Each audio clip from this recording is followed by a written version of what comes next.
Oh, it's a nice winter Arizona day. Nice winter Arizona day. Oh man, I just want my car to be done. I just never get it reliable. Bolts fly off, calipers fly off, wheels fly off. Almost all those happened, but none of them actually happened. Differential. Oh, almost blew up out of the thing because the weld broke, you know. Look at that underneath. You can paint it. Oops, what am I doing here?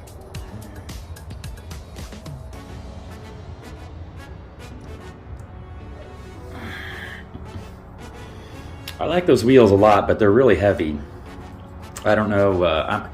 They seem to sell a bunch. Like I've seen people with these wheels, the same style and everything. These were like an impulse buy during COVID, and they kind of set the whole look of the car in a lot of ways. Like, totally. And I just ordered whatever tires they said to order, which I didn't know they were going to be stretched a little bit, but they're fine. They're really not like bad. 740's tires are, like, in my opinion, like perfect. These are okay too. I actually kind of like them. They look kind of cool. But it doesn't leave much room for. It doesn't leave much room for these fucking shit roads here. But I guess I'm willing to sacrifice that. So what am I doing next? So I ran the power wire over to the starter like it wants to do. So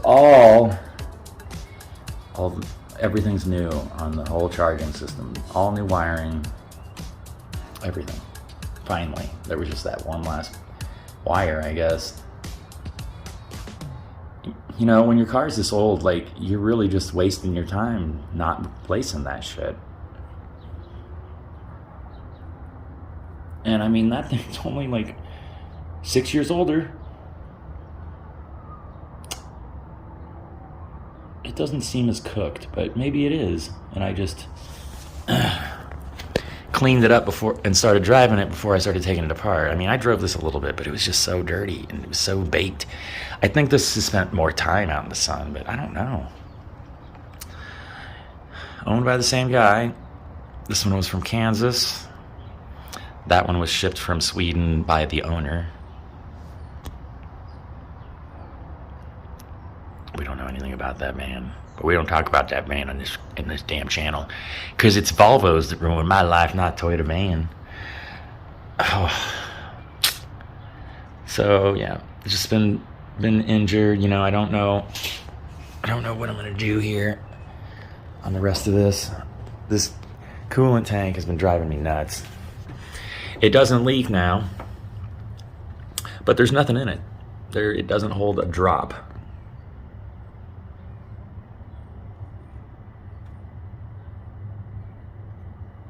Is it up too high?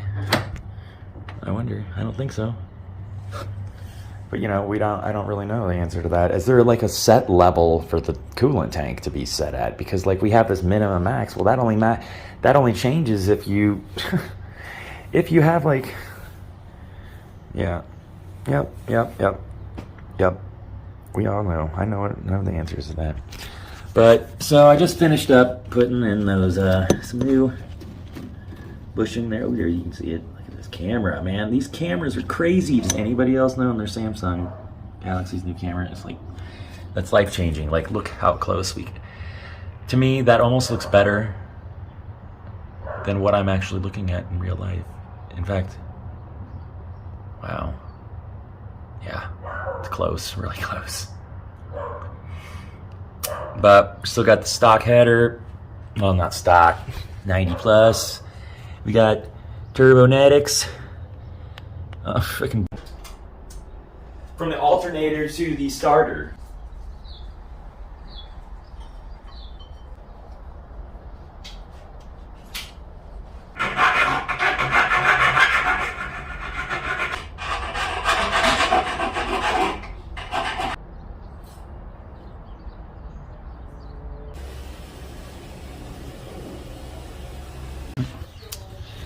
All right, here's another video here. So, anyways, it goes from the sandwich plate, and I just have some 10 AN fittings.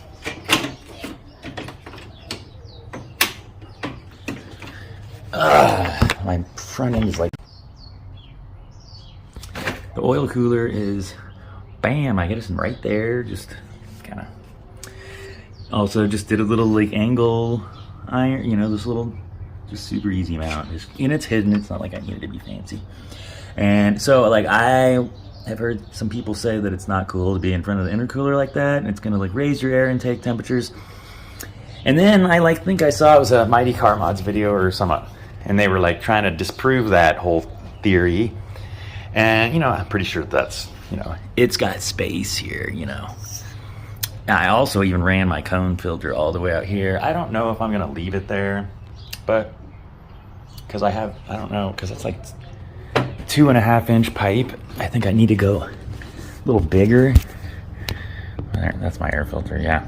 So I don't got no cold or hot air intake. So anyways, I'm gonna try to get my ECU hooked back up here so I can drive this thing, because it's nice weather out. It's foggy or cloudy, and sorry. All right, dude. Big old fat wire up here.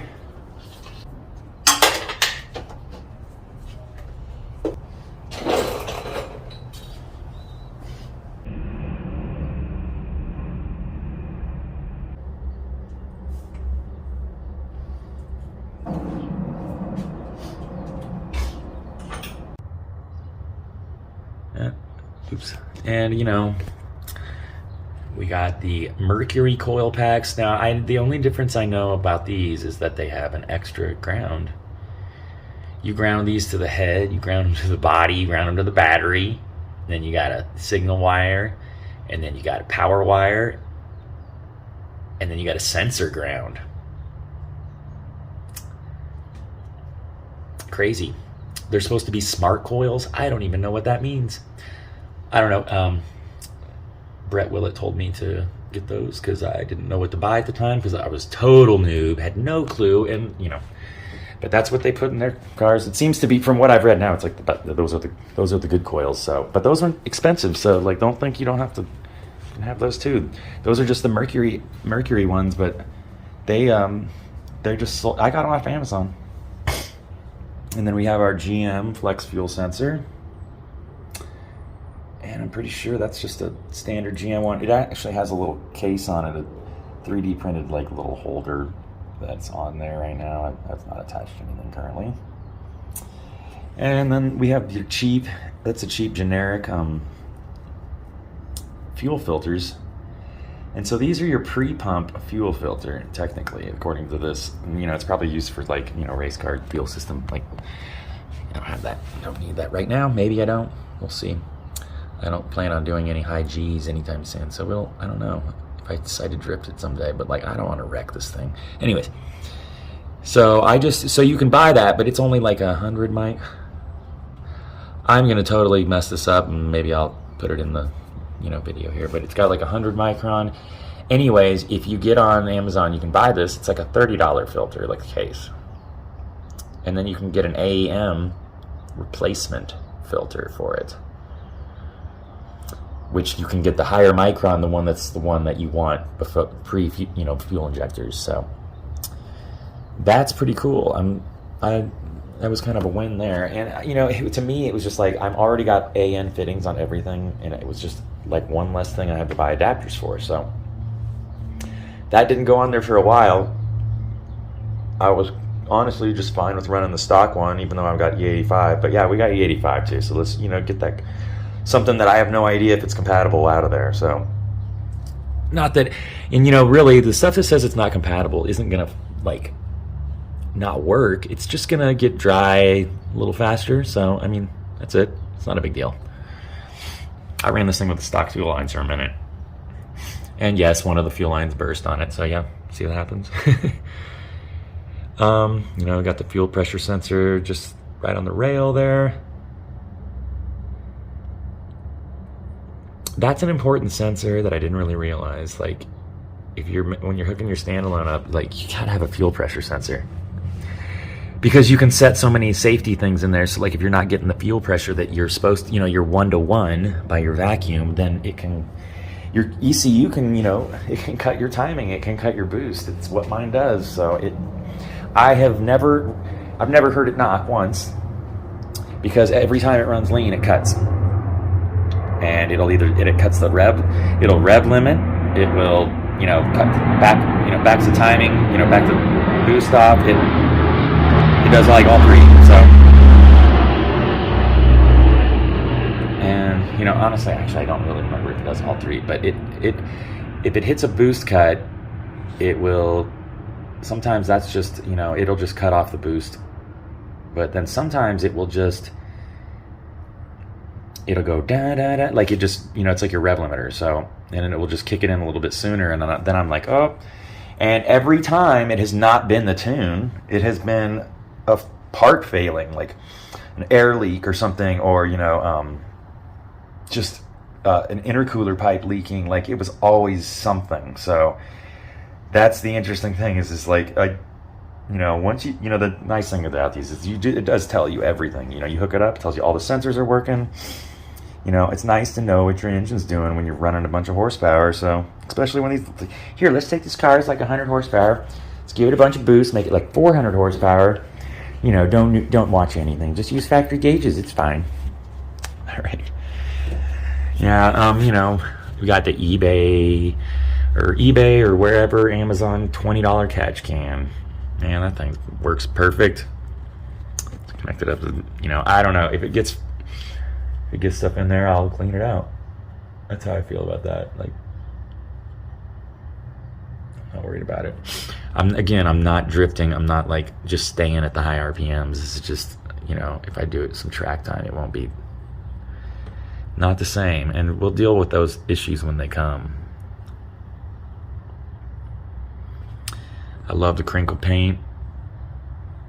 Looks good. But this B21 is only going to stay in here for a short time because we got the 16 valve inside. All right, well, I'm going to try to get some more work done on this, and then we'll do some more recording. Here, I'll show you just a little bit of my crappy wiring here, and just so you can kind of get an idea, a visual of, what your aftermarket ECU is going to maybe kind of look like in your car. So all I did was, you just really need three relays. One is for your fuel pump, one is going to be for your ignition, and then the other one is for your ECU and injectors. And so it's really easy. And so with the Max ECU, you get the flying lead, which is the plug on the back end with like 6 feet of wire. So like when you make it, do not make it in the car. I did that the first time because I was just idiot.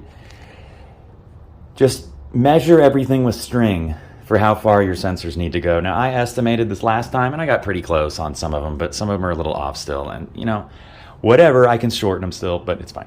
Anyways, they're going in this time. I want to drive this car. But so you can, that was something that I just didn't do. And what you remember is that just follow that schematic. You don't have to run any power to this part because there's another little half of the harness that goes on that I have on the inside that you can plug into later. But you just need to these coils are the best from what in fact I just was like making a video about these because these are the Mercury like outboard boat or coils, individual coil packs, and they have them on Amazon, and they're 5 wire. So like regular LS ones are 4. Well, this is kind of cool, I guess, because it reduces like interference and stuff, or I don't know, but these are supposed to be the hottest sparking, like, yeah, like they're bam, they will blow through. But you want that. You can always put a colder spark plug in. You want them to be working to their full potential. And I'm actually using B8. Actually, I had B7s in here during the summer, and that was probably too hot, but it was running okay, and that was the stock ones in there. So you're just gonna, you need to get a bracket or make one. I got those LS brackets. In fact, I have one. If you want another one, I got a spare. I could send you one if you want. Because when you buy this stuff, you have to buy it in like pairs sometimes. And then you just gotta get some your better injectors, hopefully. Oh yeah, my excuse me. Got my the E85 sensor over here. And that has the throttle position sensor adapter. But yeah, you're just gonna make sure you have an idle control air valve. I don't know why people don't run those. Yeah. Anyways. But yeah, so this is the part that was looking ugly for a while. For a while, I had like a rat's nest under here. Well, now it's not. It's just I got this. I have a mount. I got to mount it back. This is what I'm in the process of doing as we speak, and I'm trying to clean up some of this disaster in here. But yeah, that's gonna be, yeah. I was trying to get it over here, but I think it'll be better over there. I'm gonna put a little board up there, and that's what a lot of people do. Look, a lot of the drifters, they just put a board right up here in the footwell because it's easy to get to, and it's also but it's still hidden away, so